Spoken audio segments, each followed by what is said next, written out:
இப்போ பார்த்தீங்கனாலே தெரியும், இந்த நெல் வயலில் வந்து ப்ரௌன் ஸ்பாட் டிசீஸ், அதாவது பழுப்பு நிறத்தில் நோய் வந்து உருவாயிருக்கு. இப்போ பாருங்கள், இது என்ன அறிகுறி அப்படின்னு பார்த்தீங்கன்னா, இலையில வந்து ப்ரௌன் கலரில் வந்து இருக்கும், அதே மட்டும் சாம்பல் நிறமாகவும் இருக்கும். இது எதனால் வந்து ஏற்படுது அப்படின்னா, பூஞ்சை காரணமாகவும் இருக்கும். ஈரப்பதம் வந்து கம்மியாக இருந்தாலுமே இந்த நோய் வந்து ஏற்படும். அப்புறம் பொட்டாசியம் குறைபாடுனாலே ஏற்படும். என்ன பூஞ்சை அப்படின்னு கேட்டிங்கன்னா, பைபோலாரிசிஸ் ஒரைசே அப்படிங்கிற பூஞ்சையால் தான் வந்து இந்த ப்ரௌன் ஸ்பாட் டிசீஸ் வந்து ஏற்படுது. இதுக்கு என்ன வந்து இயற்கை முறைன்னு போனீங்கன்னா, பஞ்சகவ்யம், அதாவது லிட்டருக்கு 30 ml 7லேருந்து 10 நாளுக்கு ஒரு தடவை வந்து ஸ்ப்ரே பண்ணிவிடுங்க. அப்புறம்ல இந்த கோமியம், அப்புறம்ல வேப்பெண்ணெய் கஷாயம், இதை வந்து 1:10 ரேஷியோவில் வந்து ஸ்ப்ரே பண்ணுங்கள்.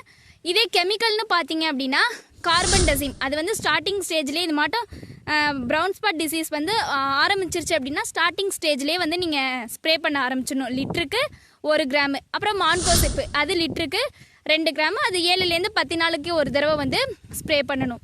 தேங்க்யூ.